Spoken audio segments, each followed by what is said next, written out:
Hey there, it's John from Heroes and Legends, and welcome to this special edition of the Magic the Gathering Market Watch, where we're going to talk about some Amonkhet singles today. Now, at the time of recording, it's Friday morning. We're approaching the pre-release midnight tonight. Many pre-releases will be firing off this weekend. Of course, a lot of folks are going to be opening packs of Amonkhet. Very exciting weekend, as always, for pre-release. But I wanted to make a video to talk about some of the cards that you may want to look for when you crack packs this weekend at your pre-release events. Make sure you don't get pulled into a bad trade or maybe a bad deal for store credit. So we're going to look at the 10 cards in the set that are holding the most value currently. Now, I do want to preference this video by saying that whenever a new set comes out, especially during the pre-release period, the values of the cards will definitely change drastically over the next month or so. Even this weekend, as packs get open and cards start entering circulation, you're going to see some price adjustments. Then once we get into some of the major events over the next few weeks, including the Star City Games Open, the Pro Tour eventually, you're going to see some drastic changes. Right now, the prices are complete speculation on how people think the cards are going to be able to perform. Once we know for sure how the cards perform, you will definitely see changes. So keep that in mind.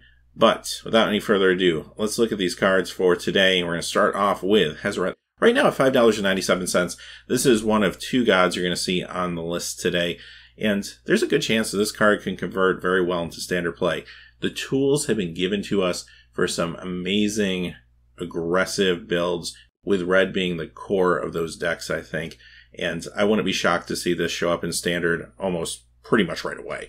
So this is one to keep an eye on going forward for sure. Samut, Voice of Dissent, $6.55.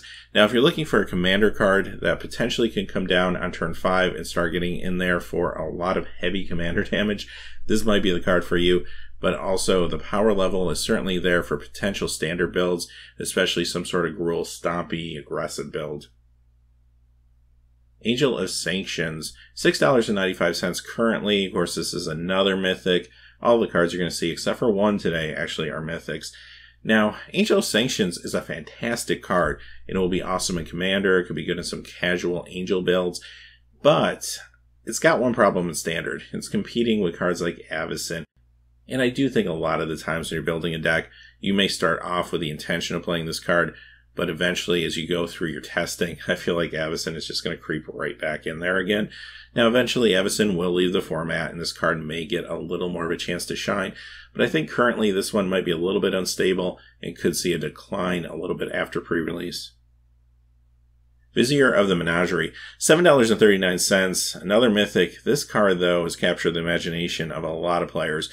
I mean, first off, when you think of things like Commander, for example, being able to cast your multicolored creatures with whatever mana you do have available is pretty awesome. Not to mention the art on this card is actually very, very striking.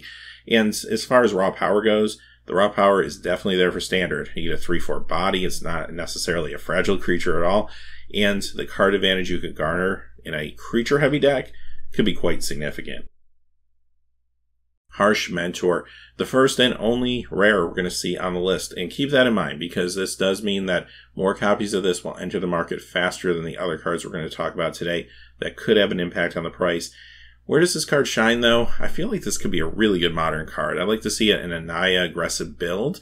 I feel like it would combo really well with cards like Eidolon, and it punishes opponents for using their fetch lands. I mean, what's not to like in the world of Modern with this card, right? And I think because of that, it's seeing a nice price tag. Power level is there potentially for Standard as well, but I think Modern is where this card could really shine.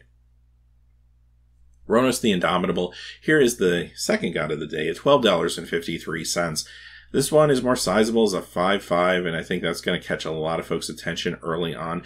The fact that it's not super hard to turn on either, a green and 2, if you have, say, a 2/2 in play, you make it a 4/2 Trampler, and there you go. You got a 4/2 and a 5/5, and the 4/2 even has Trample. The 5/5 has Death Touch, which sometimes will come in handy against larger creatures. Sometimes it might not be too consequential, but there'll be times so you'll be happy to have it.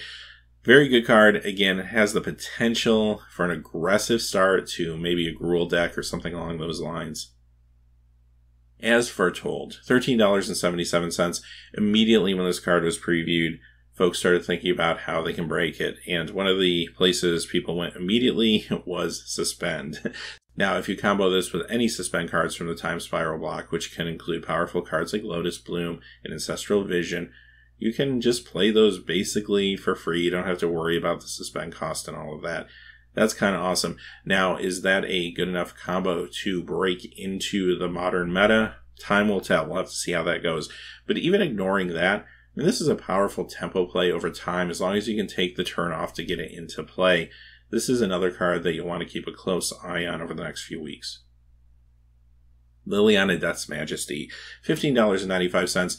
The first of 3 Planeswalkers we'll be talking about today. As you can imagine, I mean, Planeswalkers typically hold a pretty high value going into the pre-release season because they just capture a lot of attention. I mean, they're flashy cards, and they have characters that people recognize and enjoy, and they're usually designed to be powerful. So, yeah, Liliana fits that category.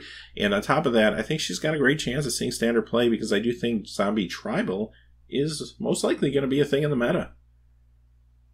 Nissa, Steward of Elements, $16.99. One of the more unique Planeswalkers we've seen in a while with X Loyalty. It's a good drop early. It's a good drop late. That +2 Scry 2 ability is awesome. It's good at growing loyalty fast.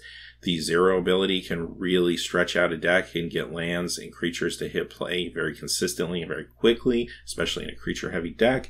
The ultimate, it's okay. I mean, it's just fine. It's what you'd expect for an ultimate that potentially could be played the second the card comes into play, and you don't want that to be overpowered, so I think it's a fair ultimate in that situation. But all in all, another really good card that I do think we'll see play in the standard environment.